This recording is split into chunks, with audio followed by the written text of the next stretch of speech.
কেউ আছে যারা বলে যে আমরা করব বলে আল্লাহ লিখছে। এই জিনিসটা নিয়ে কনফিউশন হচ্ছে, তাই না? আচ্ছা ভাই, আমি যদি বলি যে আমি করব সেই জন্য আল্লাহ লিখছে, আল্লাহ কারোর জন্য কোনো কিছু করে? কথাটা যদি আমি বলি যে আমি করব এই জন্য আল্লাহ লিখছে, তাহলে আল্লাহর ইচ্ছাটা কোনো কিছুর উপর ডিপেন্ডেন্ট হয়ে গেল না? বুঝছেন ভাই জিনিসটা? এই জন্য এই কথাটা ভুল। কারণ এই কথাটা আপনি বললে আল্লাহর রুবুবিয়তে হাত দিয়ে দিচ্ছেন, আপনি আল্লাহর রুবুবিয়তকে স্টাবলিশ করতেছেন না। কিছু হবে দেখে আল্লাহ করবে এমন না। তার মানে কি আমার করার উপর আল্লাহর লিখা নির্ভর হইতে পারে এটা? না। বুঝছি? তাহলে তারপরে এটার পরে তাহলে ক্লিয়ার? ভাই লজ্জা পায় না, কিন্তু দুই ধরনের মানুষ কিন্তু ইলম অর্জন করতে পারে না, যে লজ্জা পায় আর যে অহংকারী। যে অহংকারী, আরে আমি এদের কেন জিজ্ঞেস করবো, দুদিন আগে তো এদের আমার দোস্ত ছিল, কিন্তু এটা আমার বয়সী, আমি হচ্ছে কিসের প্রশ্ন করবো? অথবা লজ্জা, না না, কি মনে করবে ভাইয়া, কি মনে করবে শেখ, কি মনে করবে ওস্তাদ, কি মনে করবে। না, লজ্জা পাবেন না। যদি ক্লিয়ার না হয় বলেন, 100 বার ক্লিয়ার করবো। আর যদি ক্লিয়ার হয় তাহলে বলেন হ্যাঁ ভাই ক্লিয়ার। তো ভাই বুঝছি জিনিসটা, এখন ক্লিয়ার, যেটা আপনার এই ছিল।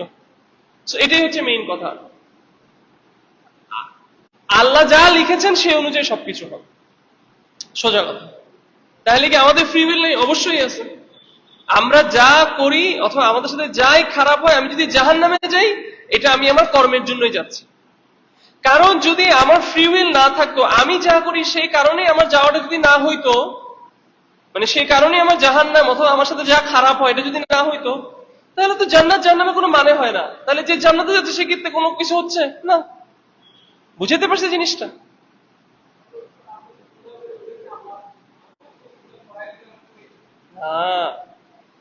কি বলছিলাম আমরা প্রথমে? আল্লাহ কারোর উপর জোর করে না। বুঝতে পারছি? আল্লাহ কারোর উপর কোনো কিছু জোর করে না। কিন্তু আল্লাহর ইচ্ছার বিরুদ্ধে কিছু হয় কখনো? আল্লাহ চাইলেই হবে, আল্লাহর অনুমতিতেই হবে। এখন তো প্রথমে কেন আল্লাহ তাহলে আমাকে গুনাহ করতে কেন অনুমতি দেয়? আপনি কি আল্লাহকে কেন জিজ্ঞেস করেন? অথবা অনেক সময় অনেক দিক দিয়ে আপনার জন্য যেটা খারাপ মনে হইতে পারে, বাট অন্য দিক দিয়ে সেটা ভালো। বুঝতে পারছি? যে মনে করেন যুদ্ধ হচ্ছে, খারাপ, আমাদের জন্য এটা খারাপ, তাই না? অথবা মনে করেন একটা বাচ্চা প্রিবর্ন, মানে বাচ্চা মাত্র হয়েছে, বাচ্চা মারা গেছে, আমাদের দুনিয়াবি পার্সপেক্টিভে সেটা খারাপ, তাই না? কিন্তু কিয়ামতের দিন এই বাচ্চা তার মা বাবাকে জান্নাতের দিকে টেনে নিয়ে যাবে, তাই না? আপনি একটা জিনিস একদিক দিয়ে খারাপ হইলে আরেক দিক দিয়ে কি, যে আপনি যে কথাটা বললেন এক্সাক্ট কথাটা শয়তান বলছে। শয়তান আল্লাহকে বলছে আমি কেন ওকে সেজদা করব, আমি কেন করব, আমাকে তো এটা দিয়ে বানাইছো, ওকে তো এটা দিয়ে বানাইছো। কিন্তু সেম ভুল যখন আদম আলাইহিস সালাম করছেন, উনি কিন্তু বলে নাই আমি কেন তওবা করব, তুমি চাইছো দেখি তো আমি গাছের কাছে গেছি, তাই না? আদম আলাইহিস সালাম বলতে পারতেন আল্লাহ আপনি চাইছেন দেখি তো আমি করছি, আমি আপনার কাছে তওবা কেন করব। আদম আলাইহিস সালাম কি করছেন? উনি তওবা করছেন। সো একজন বান্দার কাজ এটা না যে আল্লাহ কি লিখে রাখছে ওটার পিছনে দৌড়ানো। বুঝতে পারছি? একটা বান্দার কাজ সেটা, একটা বান্দার কাজ হচ্ছে আল্লাহ যা বলছে সে অনুযায়ী চলা। কদরের বিষয়টা আমাদের কি করছে? কদরের বিষয়টা আমাদেরকে অনেক কিছু থেকে টেনশন ফ্রি করে দিচ্ছে।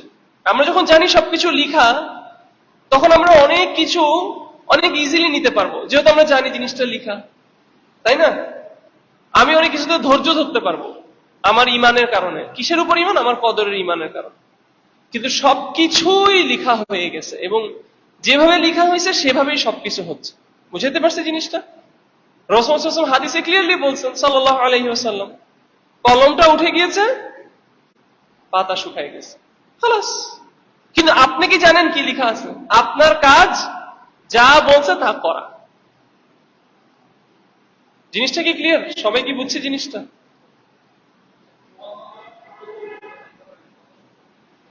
আপনি কি লাস্ট ক্লাস আসেন নাই? আচ্ছা, দোয়া করলে ভাগ্য পরিবর্তন। দেখেন কিছু কদর আছে যেগুলো ডেইলি কদর, উইকলি কদর, মান্থলি কদর, ইয়ারলি কদর, হ্যাঁ, যেগুলো ফেরেশতারা নিয়ে আসে। তো যে হাদিসে বলা হয় যে ওই যে দোয়া করলে কদরের সাথে যে কদর আসতেছে, দোয়া যাচ্ছে আসমানে, দুইটা মিলে লড়াই করতেছে, সেগুলো হচ্ছে ডেইলি, উইকলি, মান্থলি, ইয়ারলি যে কদরগুলো আছে সেগুলোর কথা বলা হচ্ছে।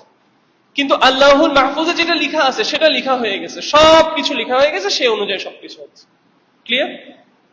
সবাই এটা বুঝছি? ওই যে ওই কদরের বিষয় দেখেন, আপনি যে দোয়া করবেন সেটাও আল্লাহুল মাহফুজে লেখা, এবং আপনার দোয়ার জন্য যে আপনার হায়াতকে বাড়ায় দেওয়া হচ্ছে অথবা কমায় দেওয়া হচ্ছে, অথবা আপনার দোয়া করার জন্য অথবা আপনার ইবাদতের জন্য আপনার থেকে একটা বিপদ ছড়াই ফেলা হচ্ছে, এটাও আল্লাহুল মাহফুজে লেখা। বুঝতে পারছি জিনিসটা? যেমন দেখেন, একটা প্রশ্ন করলো না যে তাহলে আমি গুনাহ করি, তাহলে কি আমাকে আল্লাহ করায়? তো এটা কেন প্রশ্ন করেন না যে তাহলে আমি যে তওবা করি এটা আল্লাহ করায়? আমি যে নামাজ পড়ি তাহলে এটা আমাকে আল্লাহ জোর করে পড়ায়? এটা তো আমরা জিজ্ঞেস করি না।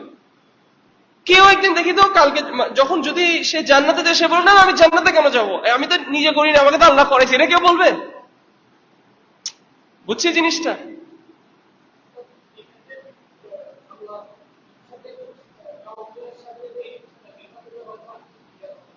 আচ্ছা, একটা হচ্ছে আল্লাহর ইবাদত শারঈয়া, আর একটা হচ্ছে ইরাদা কাউনিয়া। ঠিক আছে? ইবাদত শারঈয়া আর ইবাদত কাউনিয়া। একটা হচ্ছে আল্লাহ সুবহানাহু ওয়া তাআলা, এটা হচ্ছে সৃষ্টিগত, যে মানে মনে করেন গাছ নড়া, অথবা কাফেররা যদি বলে আমি আল্লাহকে মানি না, তাহলে কি সে খাওয়া দাওয়া বন্ধ করে দিবে? ও যতই বলুক ও আল্লাহকে মানে না মানে ওর খাইতে হবেই, তাই না? ও যতই বলুক ও আল্লাহকে বিশ্বাস করে না, ওর মরতে হবেই, মরতে হবে না? এগুলো সব হচ্ছে কি ইবাদত কাউনিয়া। এই ইবাদতের জন্য আপনি কোনো সওয়াব পাবেন না। আপনি নিঃশ্বাস নেন, এটা ইবাদত, ইবাদত কাউনিয়া। আপনি ভাত খান, আপনি চলাফেরা করেন, আপনি হাঁটেন, আপনি বিয়ে করেন, মহিলারা বাচ্চা দেয়, পুরুষ মহিলা, হ্যাঁ, গাছ অক্সিজেন দিচ্ছে, কার্বন ডাই অক্সাইড ছাড়তেছি, যা যা আছে এগুলো সব কি ইবাদত কাউনিয়া। এটা থেকে কেউ পালাইতে পারবে না, মুসলিম অমুসলিম সবাই এটার মধ্যে অন্তর্ভুক্ত। বুঝছে জিনিসটা? আরেকটা হচ্ছে ইবাদত শারঈয়া। এটা হচ্ছে শরীয়ত আপনার থেকে কি চায়, শরীয়ত আপনার থেকে, যেখানের মধ্যে আপনার ইখতিয়ার আছে। আপনাকে বলা হচ্ছে ভাই এটা করেন, এটা হারাম, এটা করেন, এটা ফরজ, আপনি করবেন নাকি করবেন না এটা আপনার ইচ্ছা। Is this clear? সবাই বুঝছে জিনিসটা? এটা হচ্ছে ইবাদত শারঈয়া, এইটার উপরে আপনার বিচার হবে। বুঝতে পারছেন? আর কারো কোনো কনফিউশন? সবচেয়ে বড় জিনিস হচ্ছে ভাই, এটা এমন একটা বিষয় আপনি একদম 100-তে 100 মিলাইতে কোনোদিনই পারবেন না। এই জন্যই ওই দিন আমি কি বলছিলাম, প্রথমেই আমি যখন বলছিলাম যে আল্লাহ কারোর উপর জোর করে না, ওখানেও যে আনসারটা হয়ে গেছে। এরপর যদি কারোর মনে হয় যে আল্লাহ জুলুম করতেছে না, তাহলে ওই যে বলে ফেলছিলাম প্রথমেই আল্লাহ কোরআনে বলে ফেলতেছে যে আল্লাহ কারোর উপর জুলুম করে না, আপনি কোরআন মানলে আপনি এগুলো মানতে বাধ্য। শেষ, সিম্পল। একটা ছোট যদি সুই নেন, আপনি যদি একটা ছোট সুই নেন, ওই সুই দিয়ে কি আপনি হাতি ঢুকাইতে পারবেন? আল্লাহ পারবে? আল্লাহ পারবে? এটাকে আপনি যুক্তিতে মিলাতে পারবেন? কেমনে পারবে আল্লাহ? আল্লাহর জন্য কোনো কিছু অসম্ভব। এবং আল্লাহ সুবহানাহু ওয়া তাআলা ইজ দ্য মোস্ট জাস্ট। শেষ, আমার জন্য এটাই যথেষ্ট। কেউ যদি আমাকে এসে বলে কিন্তু, না ভাই কোনো কিন্তু কিন্তু নাই, আল্লাহ বলতেছে আল্লাহ সবচেয়ে জাস্ট, আল্লাহ সব, he is the most just. শেষ, আল্লাহ কারোর উপর জুলুম করে না, শেষ, কথা এখানেই শেষ। কেউ বলতেছে না ভাই কিন্তু আমি তো করি নাই, আমি কেন জানি না, আল্লাহ বলতেছে যে তুমি তোমার ভুলের কারণেই তুমি জাহান্নামে যাচ্ছ, শেষ। তার মানে আমার ইচ্ছা এখানে। আল্লাহ বলতেছে যে তুমি যা, তোমার সাথে খারাপ যা হচ্ছে এটা সব তোমার নিজের হাতে কামাই নিছে, তাহলে শেষ, ওখানেই কথা ওইখানে শেষ। বুঝতে পারছি জিনিসটা? আল্লাহর সাথে আমাদের সম্পর্কটা এরকম না, অথবা আল্লাহর সাথে বান্দার রিলেশন এরকম না যে সবকিছুর কফিয়ত পাইতে হবে। নো, বুঝতে পারছি? এবং কোনো কিছু শুরু, আল্লাহর কোনো শুরু আছে, কোনো শেষ আছে? এটা কিভাবে মিলাবেন? মিলান তো দেখি যুক্তি দিয়ে। ভালো কথা না? মিলান। সব কথা, এই জন্য ওই দিনই বলছি, সব কথা যুক্তি দিয়ে হয় না, এবং আমাদের এটা বলতে কোনো সমস্যা নেই। এটাকে আমি যুক্তি দিয়ে মিলানোর জন্য আমি এমন কিছু বের করবো না যেটা আল্লাহর রুবুবিয়াত অথবা আল্লাহর আসমা সিফাত থেকে কোনো কিছুকে নাকেস করে ফেলবে না। আমার এটা মানতে কোনো সমস্যা নেই যে আল্লাহ সব জানেন, আল্লাহ সব লিখে ফেলেছেন, আল্লাহর ইচ্ছায় সবকিছু হয়, এবং আমাদের সবকিছু যা করি, বলি, শুনি, যা করি না কেন সবকিছু আল্লাহর সৃষ্টি। আমার এটাতে মানতে কোনো সমস্যা নেই।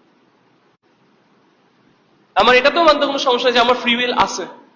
কারণ আমি তো এটা আল্লাহর কথা অনুযায়ী বলতেছি, আমি তো এটা আমার কথাই বলতেছি না। আমি নিজে নিজে নিজে নিজে যুক্তি দিয়ে তো এই কনক্লুশনে আসি নাই। বুঝতে পারছি কথাটা? সো কেউ কোনোদিন এই এক্সকিউজ দিতে পারবে না কিয়ামতের দিন যে কি আল্লাহ আপনি আমাকে করাইছেন, আমি তো করি। কেউ এটা দিতে পারবে না। ক্লিয়ার সবাই?